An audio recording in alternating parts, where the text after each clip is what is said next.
The object of this is to summarize this playbook. This is the playbook, Rules for Radicals. It was written in 1971. I want to expose you to this progressivism strategy that's being forced upon you to overthrow America. This is here to do one thing. It was written in 71 to overthrow America, and it's here to overthrow America. And they're doing it to you. This is a handbook that's being executed by us, American people, in a coup d'etat that has been taking place today.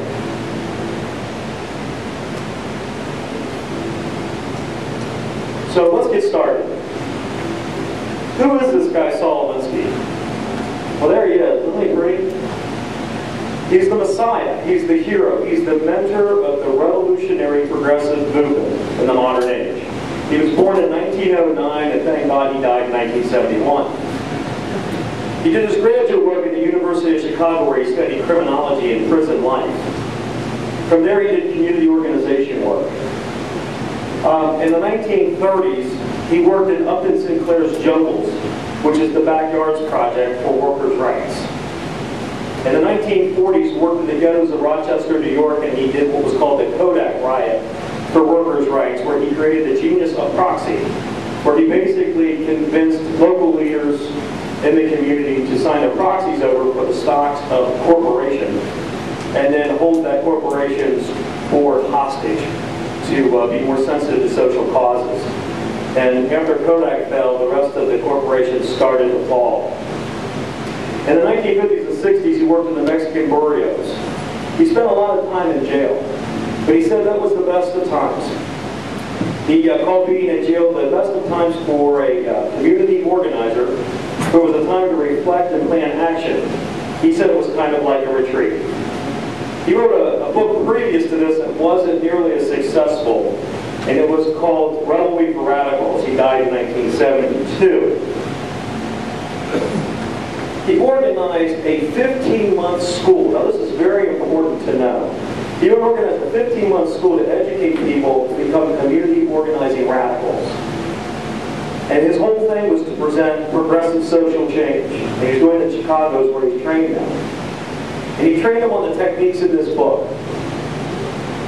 He actively recruited, and he brags about this in the book, white middle-class moms, black moms, Catholic priests, Protestant ministers, American Indians, SDS members. That's who he was going after. And he did so successfully. So what is Rules for Radicals? As I told you, it's the how-to book of social overthrow. It's the Radical Progressive Strategy and Technique Handbook. Alinsky states that the purpose of this manual is to change what we, and who's we? Who's we in a progressive world? You're living in it right now. Who is we? We are the intellectual elite. The ones that know better than you. The progressives, they're superior to you. They believe correct change can only be for your best. How many proposals have we seen where they come on TV and they say, but this is for your best, because they know. He says revolution has two forces of change. It has two targets under the Alinsky model of Rules for Radicals. The first is current moral beliefs and your current material beliefs must be shredded and destroyed, and you must lose your faith and belief in both of those things. So that's a terrible thing to have happen to you. The approach is to be slow and deliberate. It's to be passive but affirmative, non-challenging in its attitude.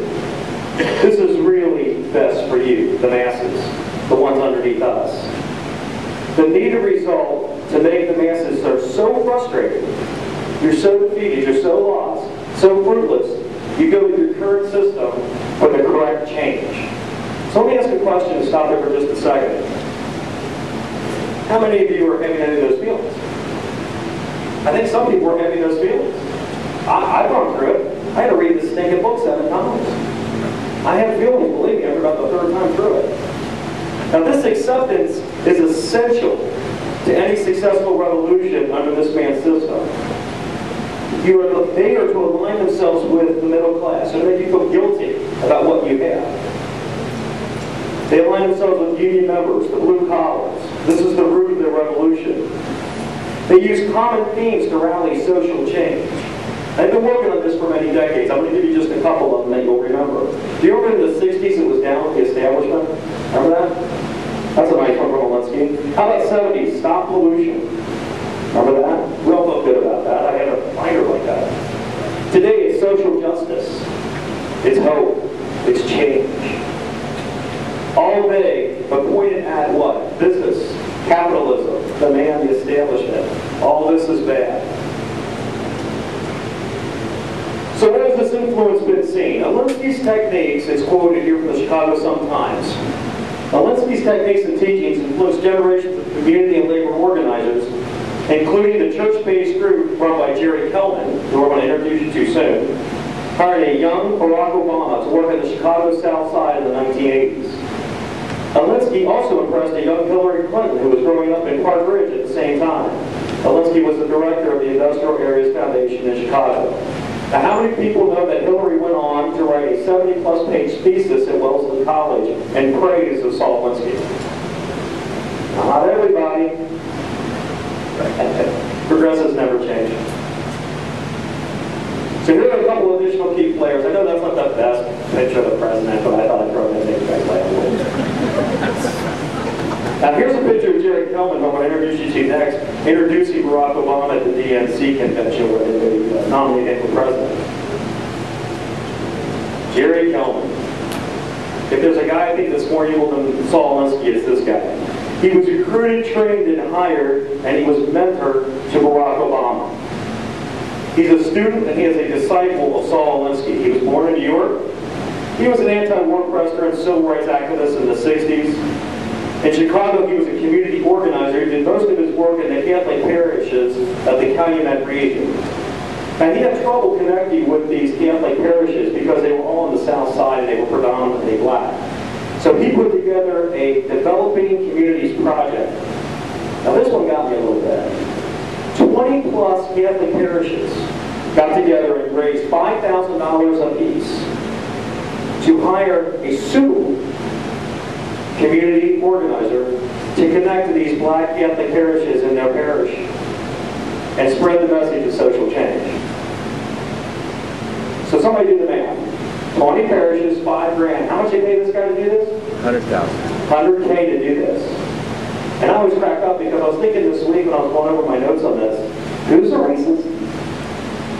They had to go out and hire a suitable. You'll find through many of this that the true racists are the progressives. They are really, really racist. So they hired Barack Obama for $100K.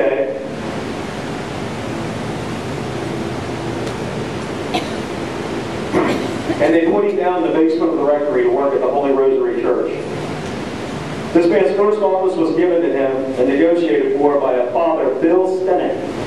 So Obama's first office was to spread the message of social change to Catholic parishes and the rectory of Holy Rosary Parish. And I couldn't help but draw a little irony from this. Because as an Illinois state senator, many of you may not be aware that Barack Obama argued openly in defense of the use of infanticide on partial birth abortions. It's documented, he's never run away from it, it's part of the record. And then voted president when it came down to the vote. So he voted for third-term abortions that did not work. The child came out still breathing to be not given life's resuscitation. It was to just suffocate. But yet he started his career in the basement of the Catholic Church. I'm a Roman Catholic, I have a hard time with that. Barack Obama, born in 1961, where that's a joke for anybody out there that's someone that could be a broker.